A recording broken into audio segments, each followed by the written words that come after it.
In this episode, we're going to show you what it takes to do a 2022 Dodge Ram 3500 with the Tesla style 12-inch screen, getting a full build, 3 amplifiers, JL audio subs, infinity speakers all around. It's going to be a big one.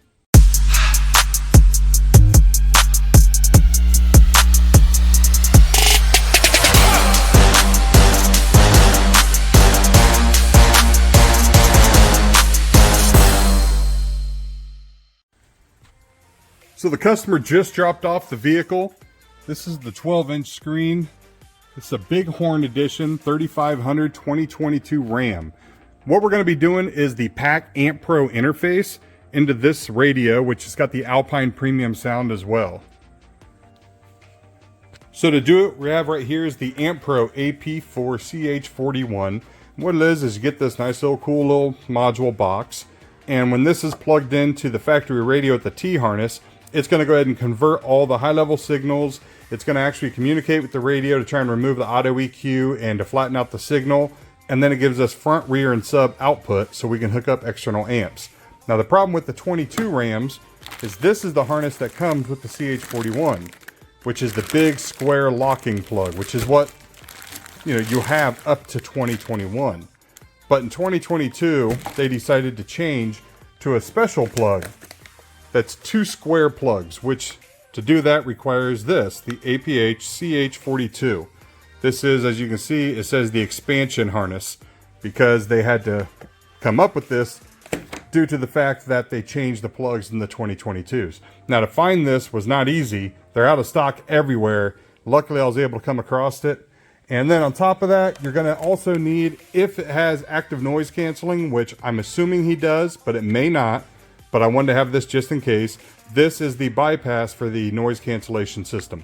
If you don't put that in, you're going to get this crazy backfeed sound when you get done putting in the stereo system. Now I also have an Audiocontrol ACM 2-channel here, and this is because the customer said he put 3.5s in the dash already, and I'm going to be using this 2-channel to power those 3.5s. Now everything else is being provided by the customer, which I normally don't like, but everything is new except the subs. So we've got the Rockford Fosgate T1000. This is going to be running his subwoofers. Got the Fosgate Power T400.4. That's going to be running the front doors and the rear doors. This is why I needed a 2-channel to run the 3.5s in the dash. Since he didn't have a component set, there'd be no way to cross over the dash and the doors properly if they didn't have their own amplifiers. So I told him we needed that. And then he has JL Audio W612s.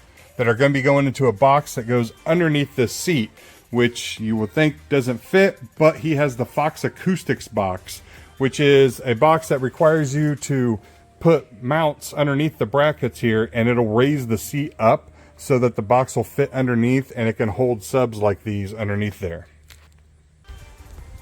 Back here in the bed, we have the Fox Acoustics Box right there. Those are supposed to be the brackets for the seats, and this looks like, oh, the infinities. So like I said, normally I don't like using, equipment that people already have, but if it's all brand new like this, still in the box, then that definitely makes it something I don't have a problem with doing. And then when it's a brand new vehicle, like a 2022 Ram, it definitely adds to me wanting to do it because I like doing the new vehicles. I like being able to make videos on the new vehicles and learning how things are working. So that's everything that's going to be happening in this Ram. So the next step is I need to basically blow this Ram apart. I'm going to pull the dash, pull the radio, pull the door panels, pull the back door panels, pull the back seats, pull the driver's seat, maybe pull the passenger seat, because he also wants me to add an Epicenter. An Epicenter is an audio control piece, and I haven't put an Epicenter in probably 15 years. It's just not a piece that I do a lot of or that I see a lot of need for, but in his exact words, he listens to Mexican music, and the Epicenter is a must-have for that. So that's the customer's exact words. So I'll show you where he wants it. So the customer wants me to put the Epicenter right there. Right there where you can barely see it, but in that pocket. He wants me to wants to know if I can cut and drop it and get it more low so it's not sticking up as high. I don't know if you can really even see it down here. But there's the Epicenter, and basically it it restores bass and lets you adjust the bass in a certain way. So that's where he wants it. I don't know if I can do what he wants because I've never disassembled the console and I don't know what's back here. So I need to pull the seats so I can pull this console out and see if there's room to trim the bottom of that, to drop that down, if we can mount it, if it could even be done. He said if it won't work there, it could go here, but I've got to figure out where that's going to go. That's the only thing that's kind of up in the air. It's kind of the question mark. And the box. I've never done one of the Fox acoustic boxes, and it looks like you have to like put it together, and there's actually like quite a bit of assembly and stuff to it, so that's going to be another question mark. But let's go ahead and get started on this thing. So door panel removals on a 3500. Now we've already got the driver's side off. I just figure I'd throw some tips in here just to help you out, because the video I did on my previous video on a 1500s door panel is not the same. The 3500's different. So on this, all you need to do is, first off, you'll remove this trim piece, which you just unsnap it. Then you have these little Torx rivet deals. You can just slide these out and then pop out the bottom, so they just pop right out. You have there, got there, across the bottom, and then you have a couple on the inside and up to there. Once you have those out, you need to remove this plastic panel right here. And this is where the kind of the bitch comes. Most people are going to try and use a pick tool, and they're going to get up there and get behind there, which is great if you have a thin pick tool. Like this is too thick. So you would need a very thin tool. If you don't, you're going to end up with a gouge mark. You're not going to get away from it. So I have this very, very thin tool. What this is from, I could never tell you. But it's a super, super thin, flimsy plastic. But I can open this up. Holding the camera is kind of a pain to do this. But I can get this to slip behind here. See how it slipped up there behind there? Now watch this. This is what's cool. You slide it. Now I just need to go up to the top. And boom. Ugh, catch it. And that's it. Look at it. No marks, no Mars, no nothing. The trick is to make sure you're using a plastic that's softer than the plastic of the vehicle. That's why when you get plastic tools, a lot of people don't realize these plastic removal tools, they come in different colors, but the colors aren't because they're cute. The colors represent the hardness, the rigidity of the plastic. If you get blue, white, red, they all represent how hard that plastic is, and you don't ever want to use a plastic that's harder than the plastic you're working on. You want this to fail before your car piece fails. Does that make sense? Like, I'd rather this to break than for me to break the piece in the car or to damage it. So all you gotta do then is remove the Phillips screw right there. Then you're gonna take this tool again, and I slip it behind this little trim, and you're gonna go up into here, and then this whole piece around the handle will pop out, and then you just lift the door handle and unplug the switches.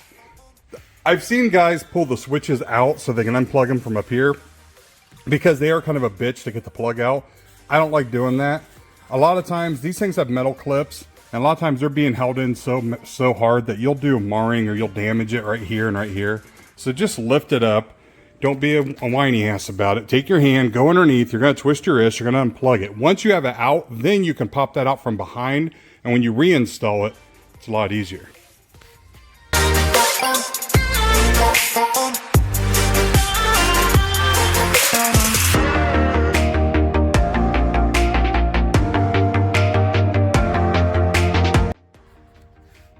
So now we have the door panels all removed. So the next step, if you're going to do speakers, is just a matter of removing these speakers, which is very easy, self-explanatory, 4 screws.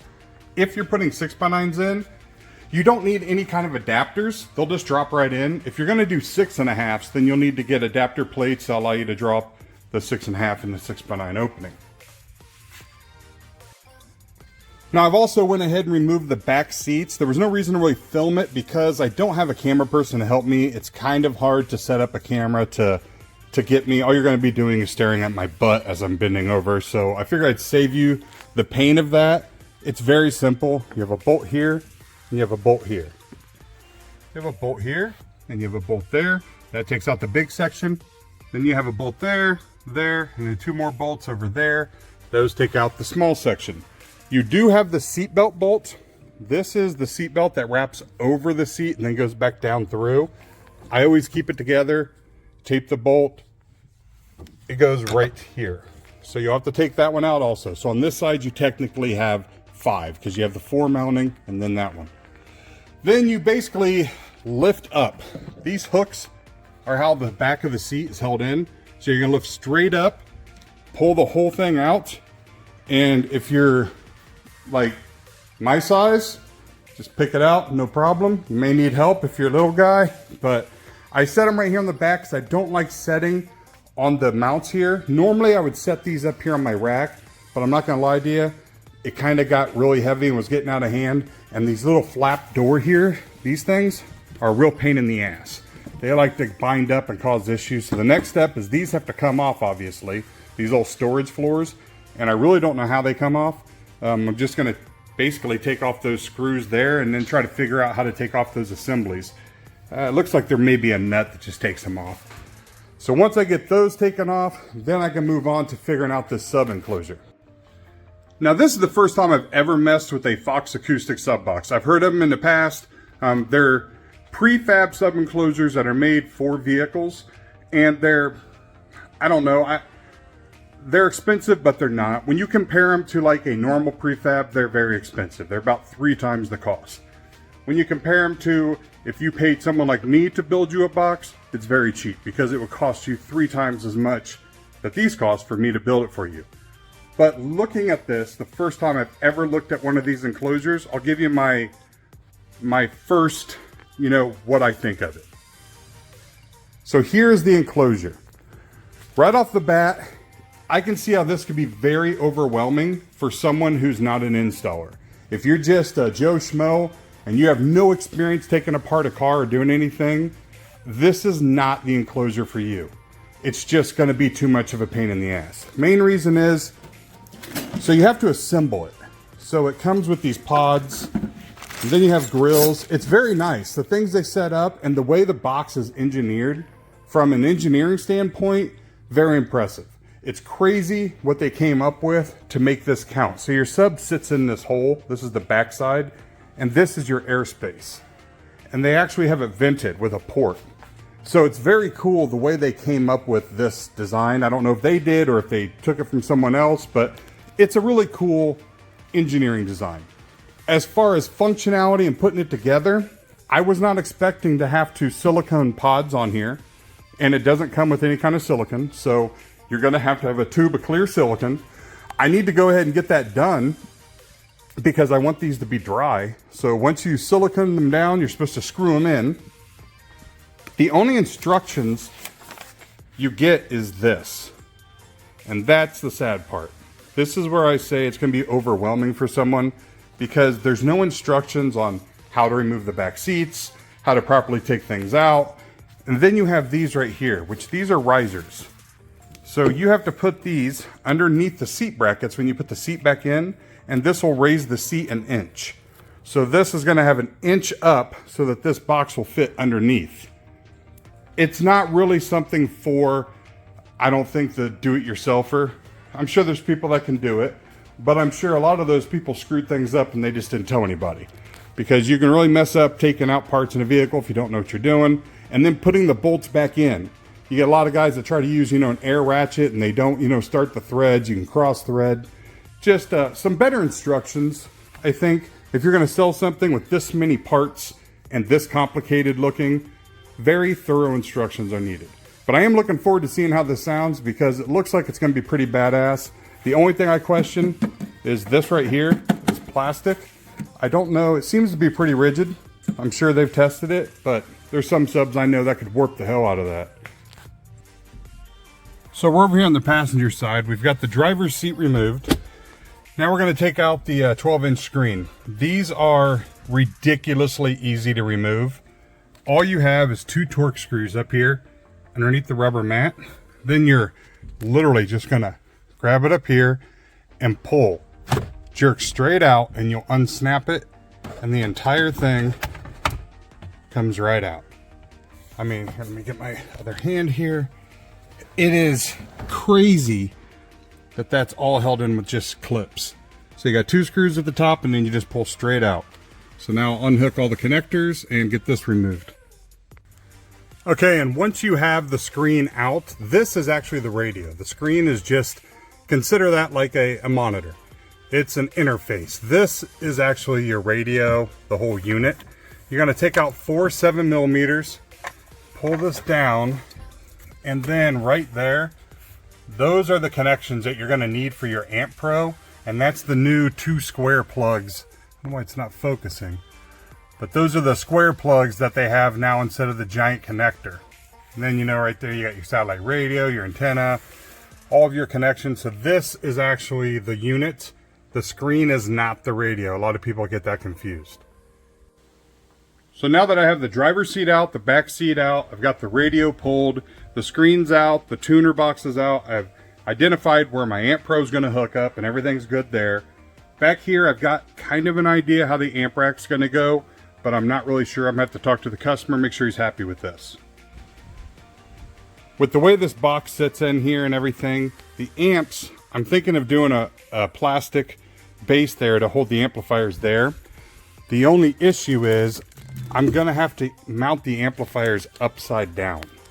The Rockford Fosgate will have to be upside down. The reason for that is if I flip them, I don't have enough height for the RCAs and the wire, and I would never be able to get to the adjustments. I won't be able to tune it, and since he doesn't have a DSP or anything like that, all my tuning is going to have to be done here at the amps. Really not a lot of locations for these large amps, which is why I normally go with amps like these, like the Audiocontrol ACMs. As you can see, I could fit 2 of these in the same place as one of those, but this is what we're working with, so I need to talk to him. Okay, so the next step is going to be to remove the center console to see if I can do the modifications that the customer wants. It's not as bad as what you would think. You pop off a panel here, a panel there, so 10mm. Up on the dash, you're going to pop this trim piece off, which is just held on by plastic clips, and you're going to take out that 10mm. You do the exact same on the other side, which you can do with the seats in. So I'm going to do it with the passenger seat in on the other side. Once you do that, you'll lift up and pull straight back. You'll have 2 connectors right here on the driver's side to unhook, and that will basically disconnect all the electronics from the console. Then I'll be able to remove the console completely from the truck, get it out here and see if I have a way to actually cut into this pocket down below, if I can get that epicenter mounted where he wanted. If I can't, then I need to come up with another plan. So I made a pretty good dent on day 1. We've got everything cleared out that we need out of our way, so we could basically make sure what we need to do can get done.